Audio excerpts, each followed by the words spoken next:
Well, once again, we're here in beautiful Austin, Texas. I think it's like 90 degrees outside about, let's say. Winter. But it's really pretty. I gotta tell you, I mean, I've been coming to Austin for a long time and I really enjoy it. And it's not just because of the many bars. Um, so now we have Rick Hawkins. And Rick, you're gonna introduce your whole group, correct? That's right. Fantastic. And why don't you introduce your group, talk about your innovation and growth hormone deficiency treatment, and we'll go from there. So ready? Yeah, let's get started. Thanks. Yeah, and Lisa, do you have a presentation that everybody can see? Yes, it's up on the screen. Can everyone there see this? I see it right now. It looks real good. Okay, thank you, Marty. Is that a slideshow or? It's a slideshow. Yeah. Okay, great. And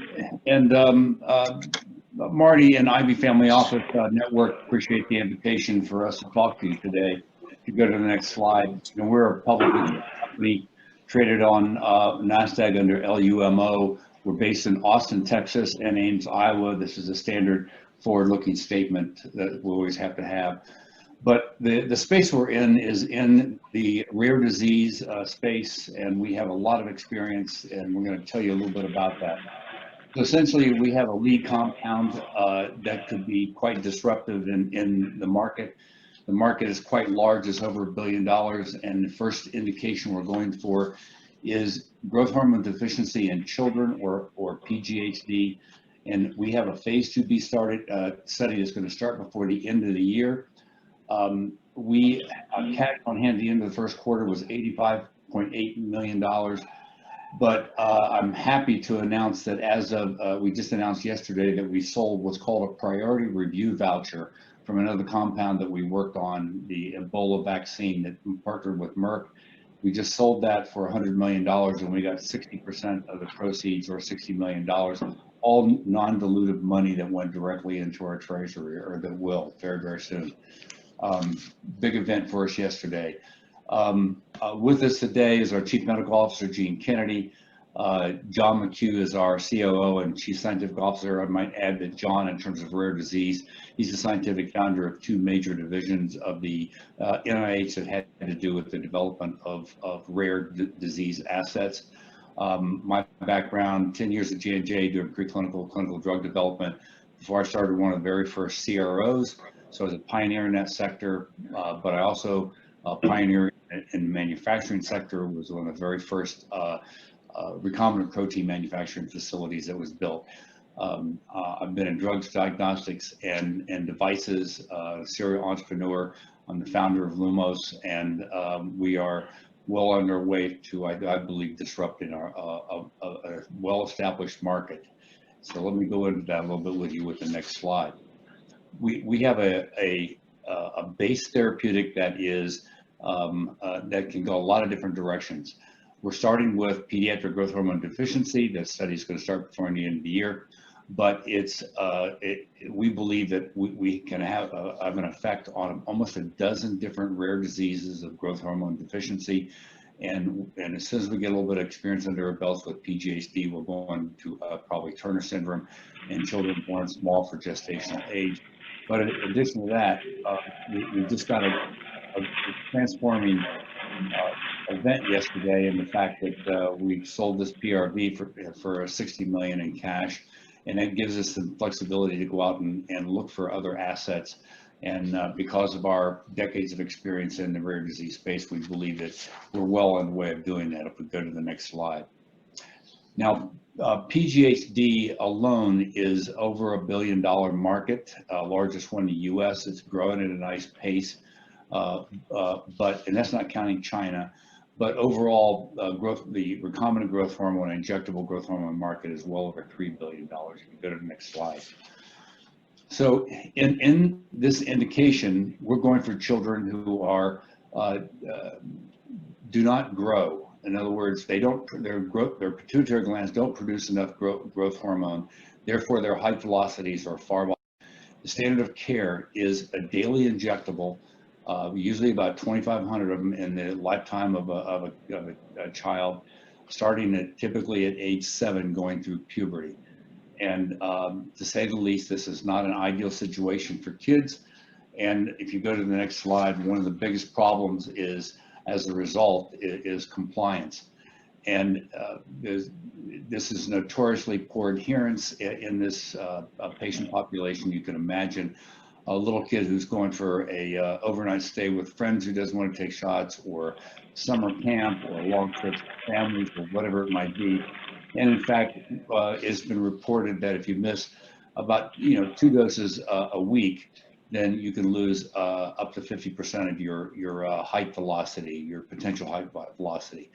We believe we're going to be disruptive in the market in the fact that we have a once a day oral growth hormone secretagogue. It is not a growth hormone, an oral growth hormone product, but it's a secretagogue, and our chief scientific officer is going to go into a little bit more detail with that, starting with this next slide. John McHugh, go ahead. Hey, Rick, I just want to talk for 1 second here. Can you talk a little bit about the market, or you're going to get to that as well, like the size of the market and the pricing and who pays for it? Yeah, well, we can talk about it really quickly. Once again, growth hormone market in the U.S. is about $1.1 billion in U.S., Europe, and Japan. 65% of that is in the U.S. The average reimbursement for recombinant growth hormone is over $30,000 per patient per year. And once again, it's growing nicely, and that's just in PGHD, not counting the other growth hormone deficient diagnoses, which is over $3 billion a year, not counting China. So there's 30,000 plus a year reimbursed. That's right. That's okay, right. Great. All right. And my last question, at least on this topic, is: aren't there other uses of growth hormone outside of pediatric needs? Yes, there are. I mean, among adults. Yeah. Well, as I said, there's almost a dozen different growth hormone deficient diagnoses. And once again, and you'll understand, our drug will address, we believe, most of those. And we'll go into the details of that next with John in his presentation.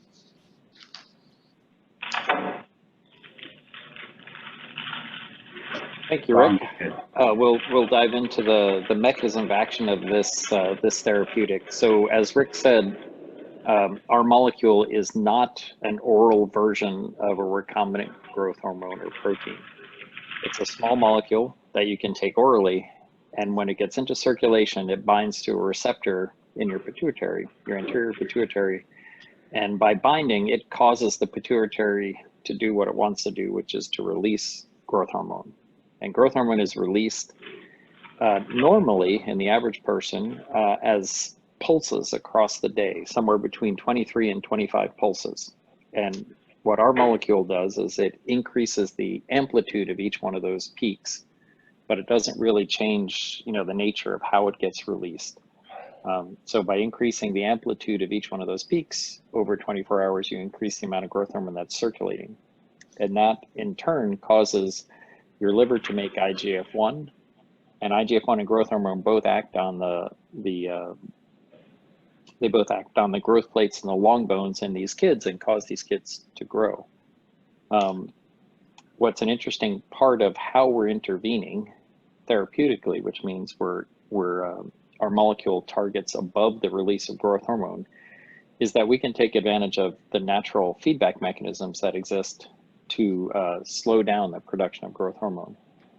So if we stimulate too much growth hormone, the body is tuned to modulate the amounts of both IGF-1 and growth hormone. And that's a real distinct difference between the recombinant human growth hormone therapy that's there today, which is a single bolus dose that goes away after 6 hours because of PK. As well, it's a unique difference between the long-acting drugs that are also being developed, which might shift the standard of care from daily dosing to weekly dosing. So with that, let's go to the next slide, Lisa. So on this slide, one of the consequences of our molecule's mechanism of action is that there are some kids who may not respond to it. And this is because the diagnosis of pediatric growth hormone deficiency comes from a lot of different causes. Some kids simply can't make enough growth hormone to grow at the same rate as their peers, but they can make some. And those are the kids who are going to respond to our therapeutic. There are other kids who might have a defect that prevents them from synthesizing growth hormone or storing it in a vesicle, so that when we try to stimulate its release, they can't do that.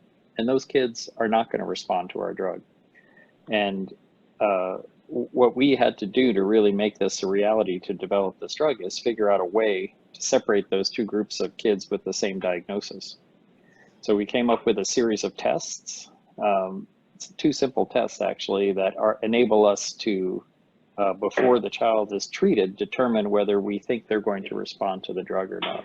So we believe that 50 to 60% of the patients who are diagnosed with pediatric growth hormone deficiency will be able to respond to this therapeutic. So I'm going to go to the next slide and talk to you about some of the clinical data that's around. As you all know, the pathway to develop a drug can be long and arduous.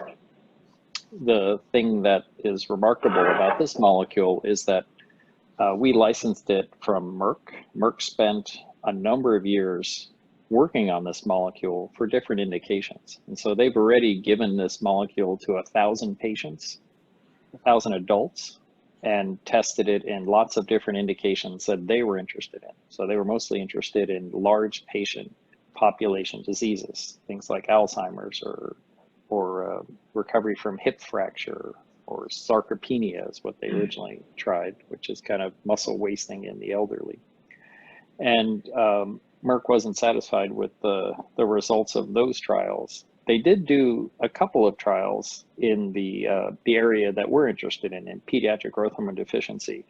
And that data, they did 3 trials, and they enrolled about 200 kids in these 3 trials, and they actually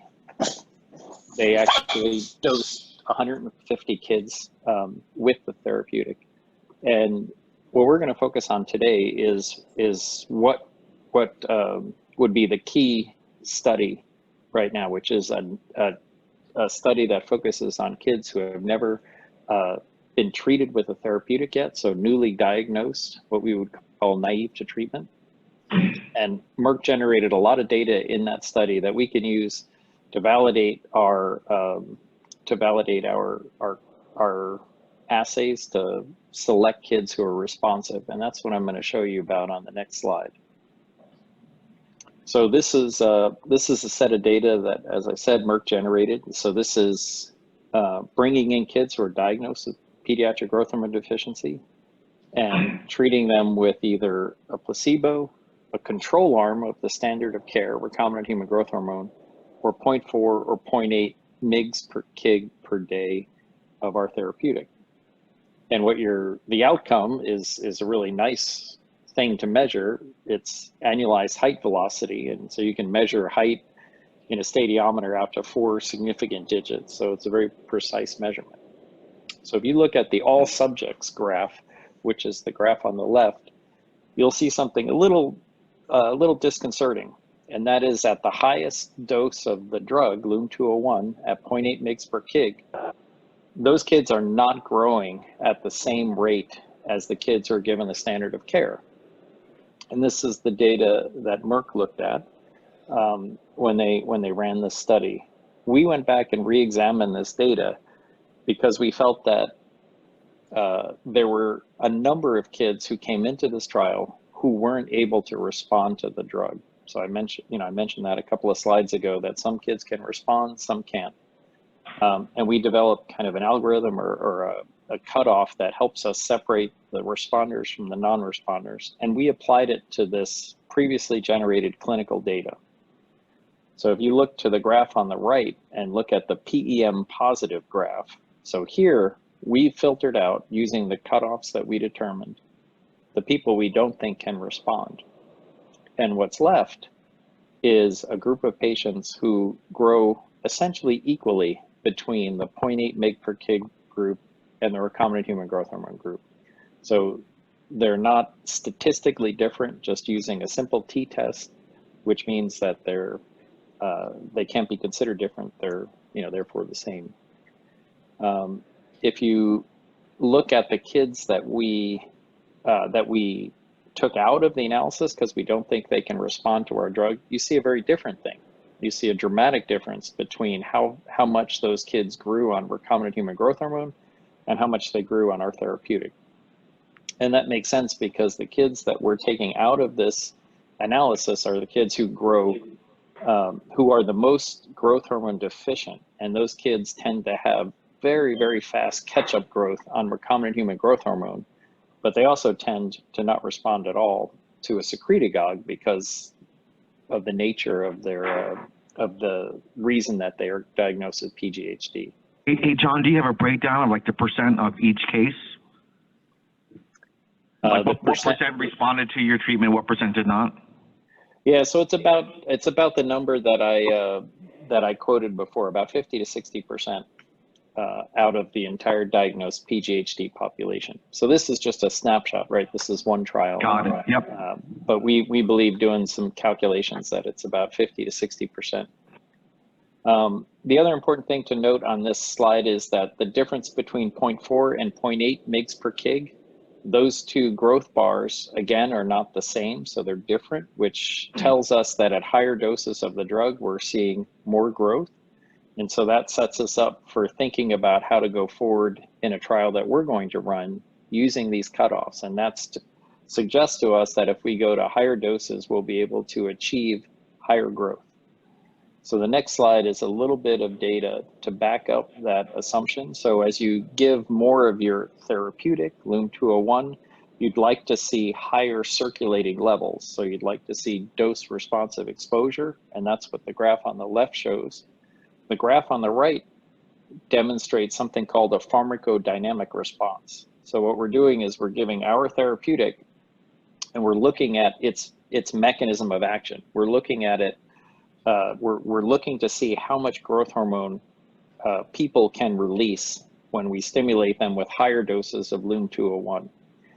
And what's very interesting here is as you go up from 1 mg in an adult all the way up to 200 mgs in an adult, you get an increasing amount of growth hormone that's released. One thing to note is that the 100 and 200 mg doses give you the same amount of growth hormone. So that means, as I talked about earlier, that we've added enough growth hormone, we've added enough LUM-201 or the secretagogue that we activate some of the feedback mechanisms and slow down the production of growth hormone. The important thing to take away from this slide is that the highest dose tested in the study that Merck ran is represented by the light blue line. About 25 mgs of an adult equals about 0.7 mgs per kg exposure in a kid. And the window that we have to increase the amount of growth hormone, or the effector for growth, is really from 25 all the way up to 100. And so that we're taking advantage of that information and planning to use higher doses in the trial that we're going to run, that will enable us to generate higher doses of growth hormone, which should lead to higher growth. If there are no questions, I'm gonna turn it over to Gene Kennedy, who's gonna talk you through our clinical plan. I have one question that was more business oriented. I'm not sure if it's Rich is the person to answer it or not, but just to get back to the question of reimbursement, how is that covered by regular insurance, or is that covered by Medicare, or where does the reimbursement come from? Gene, you know how to answer that question. Yeah, so it's a combination. I mean, you can talk a lot about the U.S. healthcare system, but greater than 95, 96% of kids in the United States are covered by either private or public insurance, and they all reimburse for this indication. Great. That's all I wanted to know, because as you know, the biggest investor question is who pays and when, right? So perfect. Yep. The CHIP program and such are different from some of the other programs. They're usually relatively well funded. So on to clinical trials. Thanks, John. We believe we're one trial away from doing a registration trial that shows this drug has the potential to show this drug is efficacious. So we believe one trial will link the data that John just showed you to that trial. And we have two goals for this phase 2B trial. We want to confirm the strategy that John just laid out, this PEM strategy. We believe by selecting kids who are likely to respond to this drug, we can more easily show that it works for those kids and do a much more focused development program. Secondly, as John said, we believe there is potentially more efficacy that is untapped at higher doses of this drug. And by going to higher doses, we believe we can show that this drug is equivalent to the current standard of care when given to the right kids. So this will be an 80-patient study. There'll be 3 doses of our LUM-201 drug, 0.8 milligrams per kilogram, which is the dose that was used at the highest level in the previous studies. And then we're going to go to 1.6 milligrams and 3.2 milligrams, which covers that whole range that John just showed you on the previous slide. Now, in this trial, we will also include a control arm of injectable growth hormone because we think it's important to have a contemporaneous control arm that really shows how we're doing against the standard of care. This will be an 80-patient study. There'll be 20 kids roughly in each of these 4 arms. These will be kids that have not been treated before. It's the best place to start because, as John said, they catch up in that first year of growth. And when they're doing that catch-up growth, you can really show how well you're working. We're going to treat them for 6 months and then double how much they grow in the first 6 months for our outcome measure. And we're going to have this trial up and running by the end of 2020. Any questions? Again, I'm getting back to financials. How much have you guys raised so far to get to this stage? And how much are you raising to get through this stage? Okay, so we're really in a fortunate position. We're a company that's a public company that's a result of a merger that we completed in March 18th. That with Newlink Genetics that gave us access to the public market via the fact that they were a public company. They had a compound that didn't make it through the clinic, and therefore we traded, our shares for the cash that was in the company. At the end of that merger, once again, it was about $85.8 million at the end of the first quarter this year. And in addition to that, as of yesterday, we completed the sale of this priority review voucher that gave us an additional $60 million of non-dilutive money. The 85 million will take us through the readout of this important clinical trial. That's not even counting the $60 million, the additional money we just put on our books as of yesterday. Just to clarify, that 60 million is a grant? No, it's a contract? No, you sell them to the pharmaceutical industry. Usually Big Pharma buys them. Merck, Sharp, and Dome in a competitive bidding situation bought it, and $60 million of non-dilutive money goes into our treasury. And that's purely for the case of the testing. It's not for other. Then we could use that for anything we want, and we designate. Oh, okay. Yeah, for nice. Once again, we're in a really nice position given the fact that we have some flexibility in what we can find and develop next, as in bringing in new assets into the company. Great, fantastic, gotcha. Okay. Okay. Then let's go to the next slide, Lisa. We have some important IP, but thanks to some legislation called the Orphan Drug Act of 1983. Gives you market exclusivity once you get designated. We have been in the US and Europe, and that gives us from the time of approval of your drug, you're eligible for 12 years of market exclusivity in the EU, 7.5 in the US, and about 10 years in Japan. We have not yet made the application in Japan, but we will in the very near future. And by exclusivity, you mean you're going to be the only ones allowed to sell this oral drug? That's right. That's right. Gotcha. Okay. And that's from not from time the original patents were filed, but from the time we get approval to get to market this compound. Yeah, got it. Okay. In addition to that, we have some a use patent that's really important. It's tied to what John said about the predictive enrichment markers that we have and those cutoffs. And so we have an issued patent titled Detecting and Treating Growth Hormone Deficiency of all types for our compound, and that has been issued in the US. It goes out to 2036, and we have it pending in other parts of the world. Guys, we got about 5 more minutes. Okay, then once again, I've already told you this in terms of the amount of money. Our shares outstanding 8.3 Folks, I have to tell you, as a result of this merger, hardly anybody knows about us. We're just beginning to reach out to the market, including your folks. So we really haven't been discovered yet, but there's great upside here in the fact that we're essentially right now trading below cash. And so we, as we get out in the market and tell this story, we think we have Is there a ticker? Are you pink slips? Where are you on NASDAQ? We're trading on NASDAQ, and the symbol is LUMO. Gotcha. Okay. Okay. So once again, we have a chance to be very disruptive in a market that is a daily injection right now. So we have a once-a-day oral mini tablet, starting for patients in pediatric growth hormone deficiency and going through about eventual approval, we hope, for a number of other growth hormone deficiencies. We got a very seasoned team with a lot of experience in the orphan space and as drug developers, and we've got enough cash to be able to have some flexibility here in the marketplace. So I think that's our story, and if you have any other questions, I'd be more than pleased to answer them. If you're in the audience, feel free to ask questions, but I have a couple of more. So right now your valuation is less than 60 million, but you've got 60 million in the bank. No, we've got 85.8 at the end of the last quarter, plus the $60 million is just now coming into the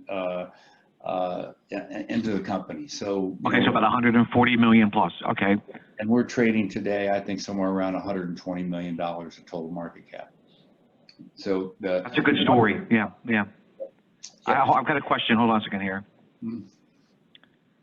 Says, when and how will the company realize the balance of the $100 million from the PRV sale? Yeah. So it just happened yesterday. We just signed the contract. We sold it to Merck Sharp and Dohme.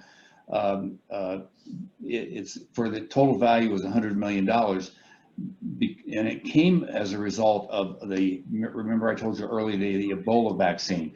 Well, we partnered with Merck to take on the additional development. That compound got approved late last year. That's when the priority review voucher was issued. We get $60 million, or 60% of that, in this case, $60 million. And so that will, there's Scott Rodino review that'll take a month or so before the cash will come into our treasury. And for tax reasons, we're taking most of it now, but some of it on January 1 of next year. And so the market right now is about 1.3 billion, I think you guys said. And your thoughts are that you're applicable to about 50 to 60% of that market. Well, for pediatric does that sound right? No, for pediatric growth hormone deficiency alone, it's 1.13 million. And we believe that we will reach about 50 to 60% of that. Yes, right. The growth hormone market overall worldwide is $3 billion, and not counting China. So there's that 3 billion, you think you're going to reach another 50 to 60%?